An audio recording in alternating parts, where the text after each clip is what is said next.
निस्वार्थ भाव से कुछ देना हमें प्रभु के करीब ले जाता है। एक इंसान जो सबसे बड़ा काम कर सकता है वह है दूसरों की सेवा करना, दूसरों को कुछ देना। लेकिन बहुत से लोग देने से डरते हैं क्योंकि उन्हें चिंता होती है कि उनके पास कम हो जाएगा। उन्हें इस बात का एहसास नहीं है कि ब्रह्मांड में बहुतायत का नियम काम कर रहा है। जब भी हम निस्वार्थ भाव से किसी को कुछ देते हैं या किसी की मदद करते हैं तो हमें और अधिक मिलता है। इसे समझने के लिए एक किस्सा है। अरब देश में एक बुजुर्ग आदमी था। उसके 3 लड़के थे। जब वह मरने के करीब आया था तो उसने अपने बेटे को अपने पास बुलाया और उनसे कहा, जब मैं मर जाऊं तो मेरी संपत्ति आपस में बांट लेना।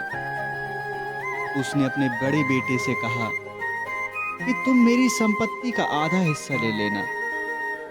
मंझले बेटे से कहा कि 1/3 संपत्ति तुम्हारी है और छोटे बेटे से कहा कि तुम्हारे पास मेरी संपत्ति का 9वां हिस्सा होगा। इसके कुछ दिनों के बाद बुजुर्ग की मौत हो गई। जब उसकी संपत्ति का लेखा जोखा किया गया तो पता चला कि उसके पास कुल 17 ऊंट थे। उन्हें ठीक उसी तरह बांटना असंभव था जैसे पिता ने कहा था। उन्हें समझ नहीं आ रहा था कि क्या करें। वे सलाह लेने के लिए अपने पिता के एक बुजुर्ग मित्र के पास गए। बुजुर्ग ने कुछ देर सोचा और कहा, मेरे पास केवल एक ऊंट है। यदि मैं उस ऊंट को तुम्हारे झुंड में मिला दूं तो तुम अपने पिता की इच्छा के अनुसार ऊंटों को बांट सकते हो। जब उसने अपने ऊंट को 17 में जोड़ा तो 18 ऊंट हो गए। इन्हें लड़कों के पिता की इच्छा अनुसार आसानी से बांटा जा सकता था। सबसे बड़े बेटे को उससे आधा हिस्सा दिया जो 9 ऊंट निकले। मंझले बेटे को 1/3 हिस्सा दिया जो 6 ऊंट निकले। सबसे छोटे बेटे को उसके 18वें में से 9वां भाग दिया गया जो कि 2 ऊंट निकले। लड़के खुशी खुशी चले गए। बुजुर्ग मित्र ने जब पलटकर देखा तो उसे एहसास हुआ कि उसके पास उसका अपना ऊंट रह ही गया। उसने परमेश्वर को धन्यवाद देते हुए कहा, हे परमेश्वर, तेरी कृपा से बढ़कर कुछ भी नहीं है। यह किस्सा हमें बताता है कि जब हम देते हैं तो हम कभी हारते नहीं। बुजुर्ग व्यक्ति इतना निस्वार्थ था कि वह अपने दोस्त की इज्जत के लिए अपनी एकमात्र संपत्ति देने को तैयार हो गया। इसके बावजूद उसने अपना ऊंट नहीं खोया। अक्सर ऐसा होता है कि जब हम किसी जरूरतमंद को कुछ देते हैं तो वह चीज या तो हमें वापस मिल जाती है या परिस्थितियां बदल जाती हैं और हमें उसे देने की जरूरत नहीं पड़ती। इसकी वजह है कि जब भी हम निस्वार्थ भाव से किसी की मदद करते हैं तो ईश्वर हमारी मदद करता है। असल में निस्वार्थ भाव से किसी को कुछ देने से बढ़कर कोई खुशी नहीं है। यह खुशी हमें असीम सुख से भर देती है। निस्वार्थ भाव से किसी को कुछ देने वाला कभी नहीं खोता। हम देखते हैं कि बिना मांगे अधिक से अधिक आशीर्वाद हम पर बरस रहा है। हम ईश्वर के और करीब होते जा रहे हैं। लूटता है। हम ईश्वर को किस भाव से पाएं, किस भाव से चाहें,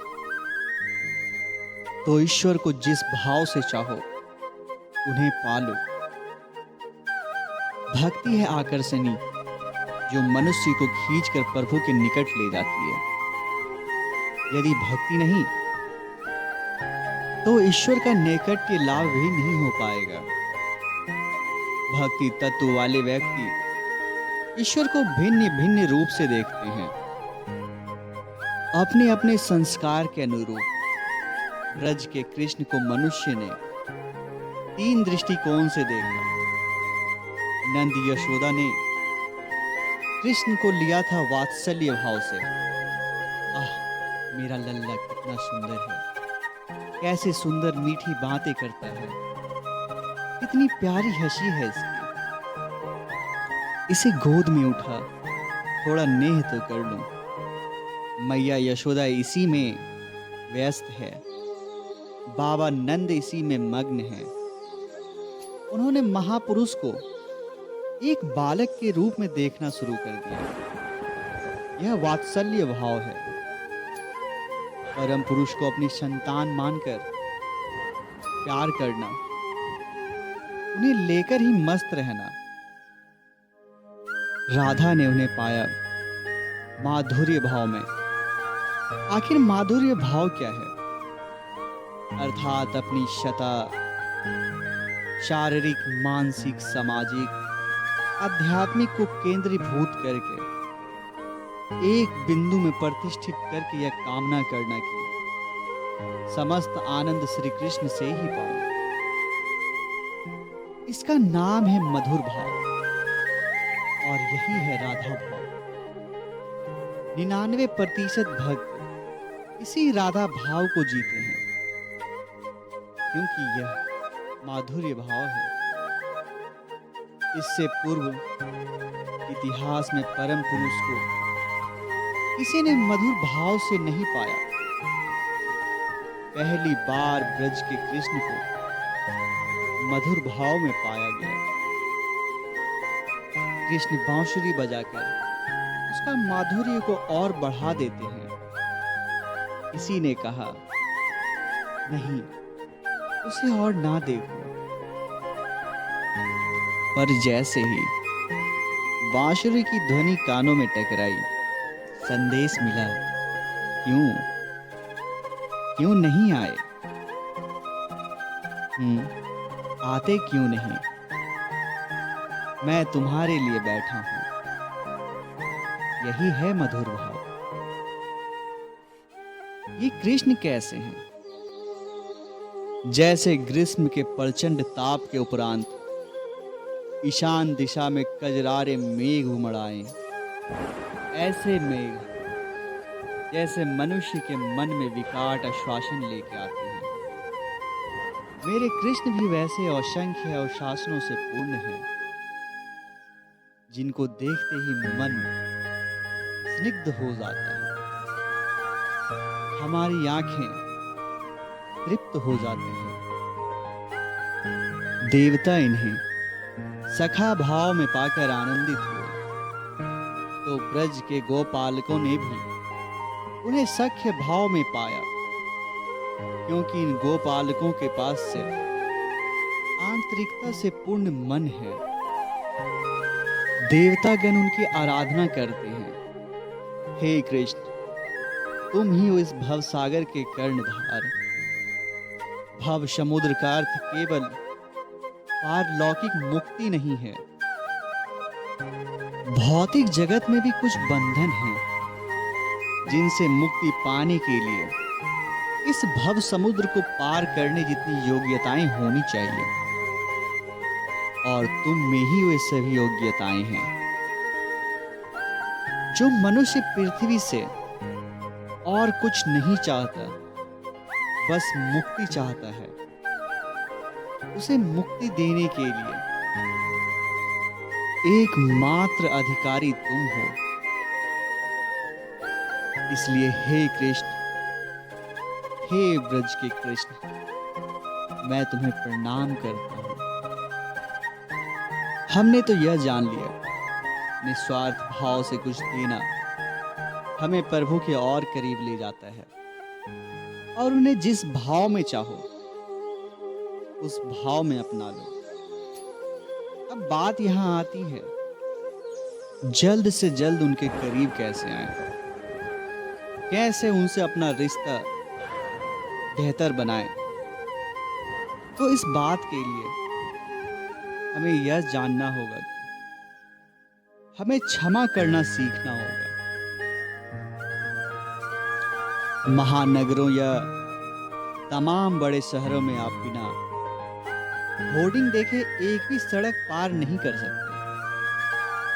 हर कुछ कदम पर किसी न किसी उत्पाद या खरीदारी का आवाहन करते बोर्ड मिलेंगे। ये उत्पाद अपने सामाजिक जीवन के लिए जरूरी है। इन विज्ञापनों ने आपकी कल्पना के लिए कुछ नहीं छोड़ा है।